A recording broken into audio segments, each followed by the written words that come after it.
Are you interested in learning more about how you can feel safe in your body and more about this sense of maybe disconnection from your body?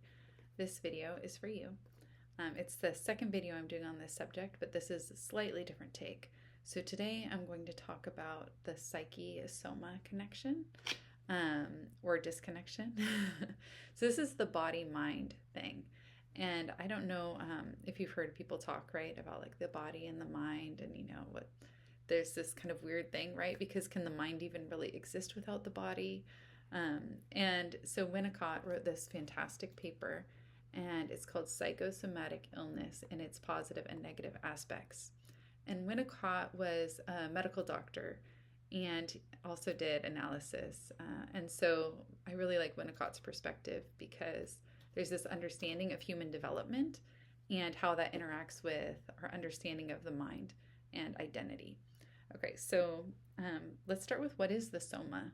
So the soma is not just like our literal body, but it's our inwardly felt experience of the body. So if you were to close your eyes and think of your body and see what you're registering about your body, notice, is there tension here? Is there a sense of relaxation there? What kind of cues are coming up? Are you tired? Are you energized? Are you hungry? Are you thirsty? Our body has a lot of messages, right? Is something in pain? Is something comfortable? Is there warmth? Is there like coldness? And this, a lot of messages, right? And so it's kind of amazing how we respond to those messages, right? And sometimes when I ask people, hey, what body sensations are you having?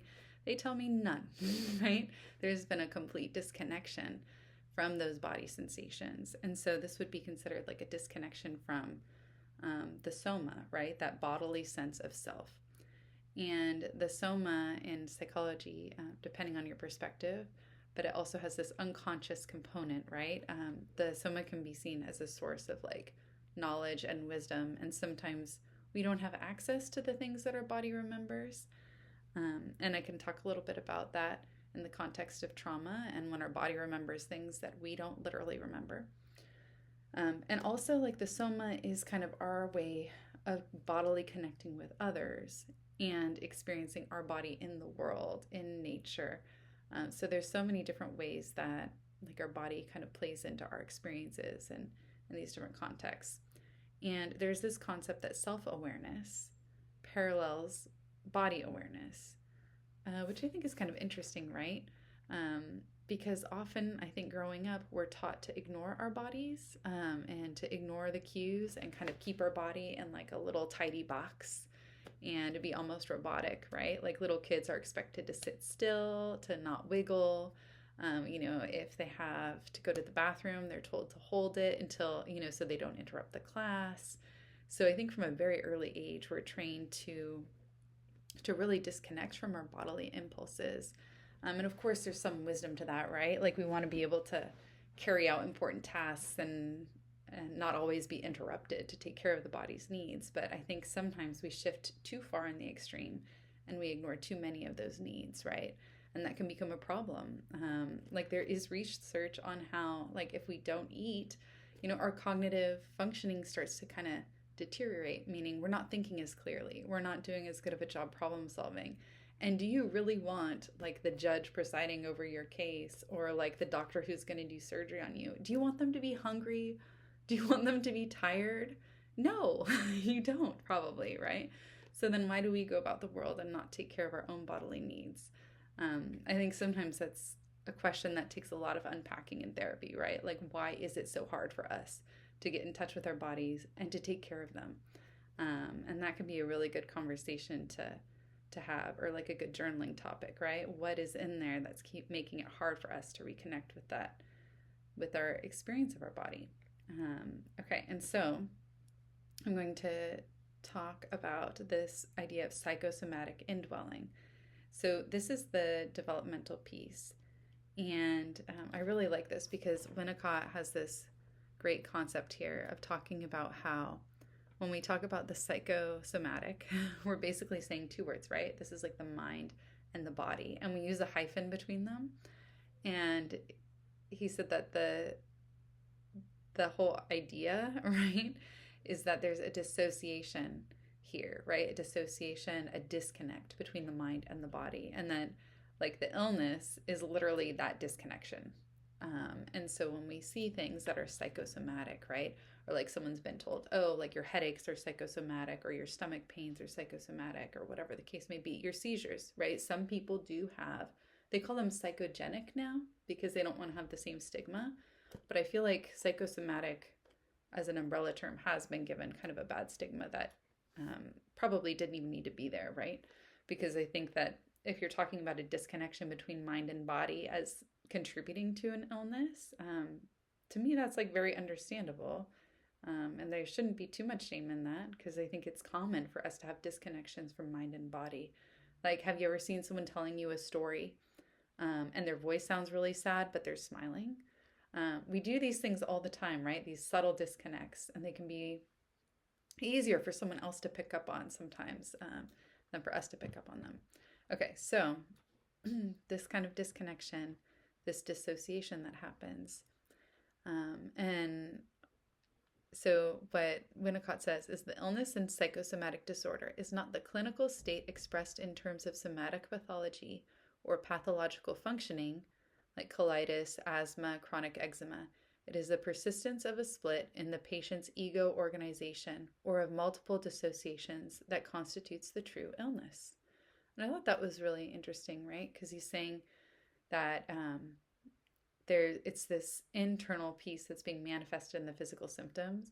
And what I really like about what Winnicott says too is that a lot of times we actually have a splitting of the medical professionals that are working with people who have these complex needs, right? So I don't think I've ever had anyone like that kind of resonated with, needing like therapy for dissociation or something that didn't also have some kind of like physical health component, right? We all usually do, don't we? We have like some physical health needs, some mental health needs.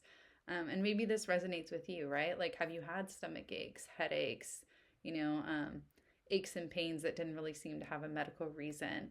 Have you had kind of like these worries or stresses or things that come up for you, but then like you have to compartmentalize it, right? Like, okay, I take these things to this doctor, these things to the therapist, this stuff to the massage therapist, this goes to acupuncture, this one is for yoga. And so Winnicott talks about this, right? How we tend to split up our problem amongst providers. And, that can actually be part of the challenge, right? It's like if we're trying to work on wholeness and reconnection, it could be a challenge to have everything like parceled out. And so I thought that was really interesting. And I really wonder what Winnicott would think today about like how we have social media and how we live our lives in like these different spheres. And yeah, I'd be curious to see what Winnicott would think about the disconnection and how it's impacting us, right? To be exposed to so much content and to be taking it all in just through our eyes, right? Or through our ears too. Because I feel like a lot of times when people are scrolling, it's just like the visual, and maybe there is some audio that they're getting too. But to think that it's not like a fully embodied experience, that these things that we're seeing on social media are usually deeply impactful. So how is the body even going to respond to all of that? Okay, I digress. So back to the topic here. Winnicott kind of talks about how this kind of disintegration, this disconnection can occur throughout development. And the normal development that we want to look for is first, when we're born, there is this, what he calls this primary unintegrated state. And this would be like the newborn mind, right? Where they don't have the ability to like make sense of all of their sensations and their emotions and like use language, interact with the world. They don't have the ability to self-soothe yet. And there's a tendency toward integration, right? So there's this idea that Winnicott has that we're kind of like programmed to move towards integration, but the results are dependent on a mother's ego reinforcement. Meaning that having a healthy caregiver who has the ability to reinforce the development of self, to be like, oh, you're hungry, let me feed you. Oh, you're tired, let's go to bed. Or, oh, your stomach hurts. Oh, I hate when my stomach hurts. And you're like soothing the baby. That this kind of is helping reinforce that indwelling process of the baby understanding that they are in a body, that their body has certain needs and who they are. And there's a lot that goes into this, right? Like us understanding like our own skin. Like where are we in our skin? You know, do we have thin skin? Like, are we easily insulted, easily, like ego wounded, or do we have a thick skin, right? But as we kind of develop, we start to get that awareness, right, of our separation from ourself and from others, and our separation like inside and outside. And so this is, there's more to it here. I'm going to gloss over it a little bit. And Winnicott talks about how the second step here, psychosomatic integration or achievement of indwelling of the psyche in the soma, is ideally followed by like enjoyment of unity. So this would mean that once you have this experience of like being inside your body and having this understanding of your body and of the connection between your mind and your body, right? This of your body being connected to the mind being connected to the body, that it's like a mutual kind of growth process, that you get to enjoy that unity. And I think that's an interesting piece, because I think of all the people who experience pain and discomfort early in childhood, and it might not even be the parents' fault. Like I had some medical problems when I was a baby, and I think, wow, I must have experienced that pain, and my mom's inability to take away the pain, must have been interesting, right? From a developmental perspective, I'm sure that impacted me. And, it's not uncommon. Like I know a lot of parents have a lot of children, and it's very common for there to be problems like constipation or like food allergies, all kinds of medical conditions that would make a baby have some really difficult pain to work through.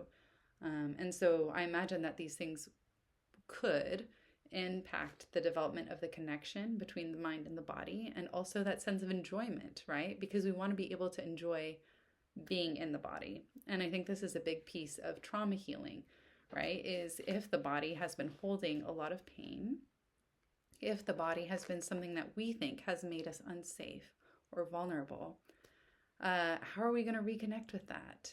And I think that's a big piece of the trauma work, right? Is finding ways to experience that safety and also experience enjoyment, and to get that sense of enjoyment as we're working on that reunification.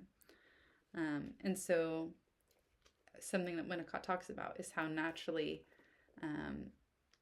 if there's this ego development, this I am concept, right, where we kind of define ourselves, and that this reinforces, like the more we define ourselves and our identity, the more it reinforces our body functioning, and vice versa. So like our coordination, our physical development is also dependent on that identity development, and how it's like this mutual kind of growth process, and how failure in this can lead to an uncertainty and indwelling. And I think that's really interesting, because, maybe you can think back on your own childhood and see these times when maybe there was that disconnect, right?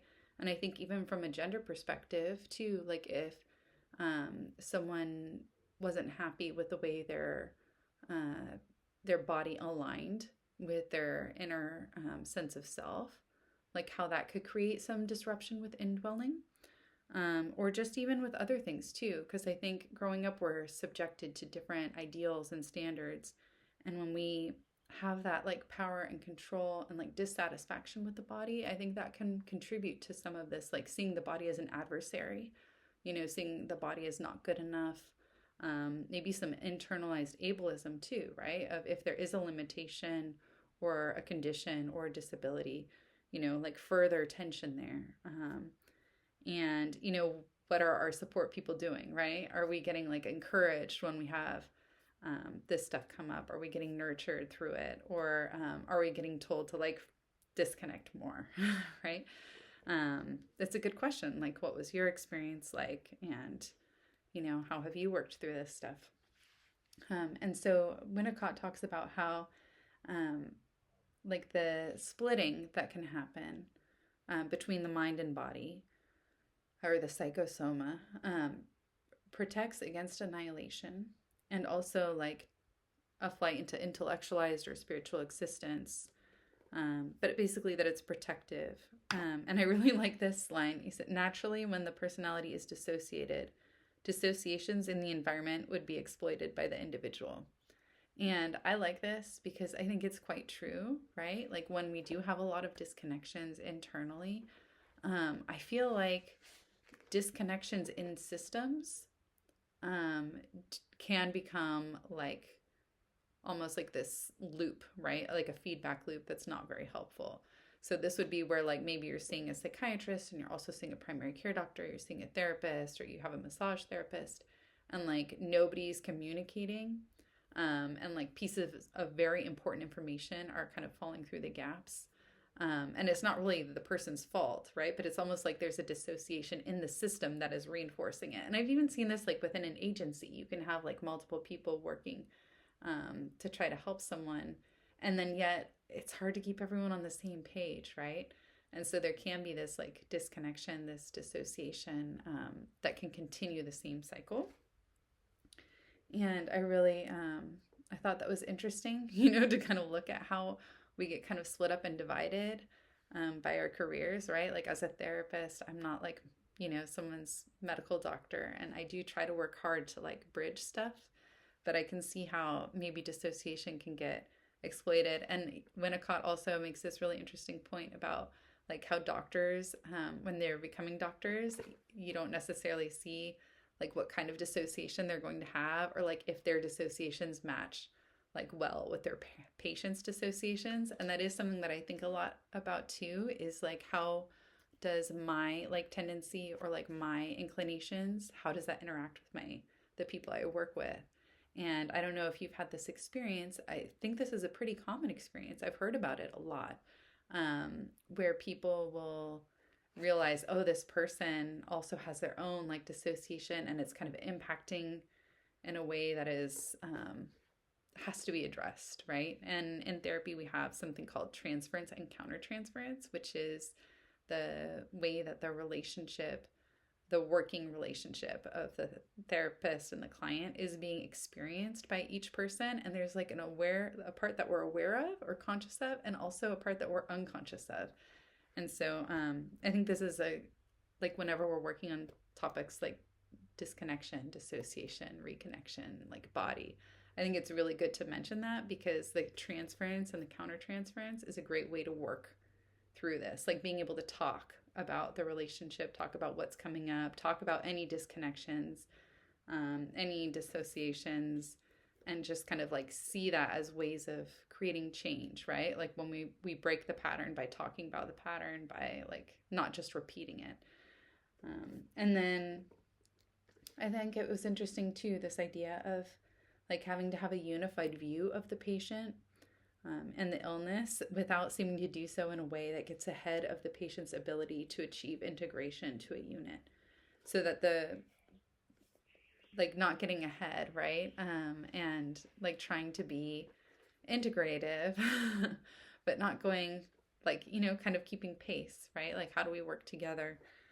And then also this idea of kind of like the possibility of personalization and independence, and kind of this hopeful aspect that we can have when working with this kind of material. And then how often like we're working on this like personalization, but on the flip side, we have like this trouble with splitting or various dissociations or omnipotent self-caretaking, which is like that idea of like where sometimes we get into that headspace where it's like, I know what's best for me. I can take care of me. Like I know everything. And then it's like we might be kind of managing or like doing too much versus like working on depending on like these experts. And this is an interesting thing that can come up too in therapy, where it's like you want to respect a client's self-knowledge and self-insight, but we also have to be careful, right, that as a therapist we're not like missing something really important that should be like prioritized. And this idea of omnipotent self-caretaking, I hadn't heard of that term before. And I thought, oh, that's a really good one for me to be aware of too, because I think that within trauma, especially for people who, that's how we've survived, is through like omnipotent self-care taking, and through having to kind of like piecemeal things, right? Like get needs met in different ways. Part of the healing process might actually involve like some dependence. It might involve some like integration of those things, and also like letting go of some of the need to self-care take. It's kind of interesting stuff. So, along with this topic, if you have stayed with me, I am impressed. I know that this is a little out there, but I was thinking that a big piece of the dissociation way that it's conceptualized just within PTSD is people look at derealization and depersonalization as being two of the subtypes that are seen within PTSD. And depersonalization, right, is that like dissociation from like sense of self. And I thought, okay, so what's the opposite of this, right? It's to like personalize and to kind of have that like personal identity development, to kind of get in touch with a sense of self, to strengthen the sense of self.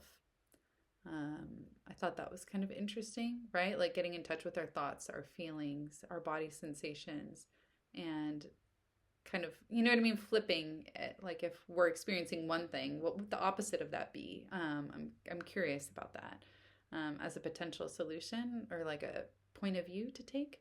And also derealization, right? Like experiencing the world as unreal or dreamlike is kind of like one part of that definition. And I was thinking, okay, what would be the opposite for someone? And I think that, how do we make things real? And how can we really like experience things? And to me, that is what I was thinking about as I was just kind of looking back on what I'm talking about here, on like the psyche and the soma and that division. I think, okay, so when are times that we experience the mind and body as having a nice unity and we get enjoyment from that? Like what are those exceptions? Or can we remember times when we had that? Or, can we imagine something that might feel good? And sometimes it's small stuff, right? Like even just being able to like enjoy the sensation of like a self massage of the hands with some lotion, or being able to enjoy the feeling of like petting an animal. Something very small like that could be a very powerful way to have that integration, right, of mind body, like that psyche-soma feeling. And then when it comes to like experiencing the greater world and like this idea of having more of a sense of reality, I think of Hillman, who wrote about turning events into experiences. And Hillman wrote about like basically really using like that sensory engagement and attuning to the present moment to kind of deepen events, and it basically gives them, like it turns it into an experience versus you just kind of going throughout life like very robotic, very detached from the environment. And so I thought maybe that would be something to look into more. But if you watch this video, thank you so much for hanging in there with me. Please feel free to let me know if you want to see similar kind of topics, or if you have a topic that you think would be good for me to speak about. If you have any questions, I would love to hear them. Just put it in the comments. Feel free to like, share, or subscribe if this was helpful. Thank you for your time.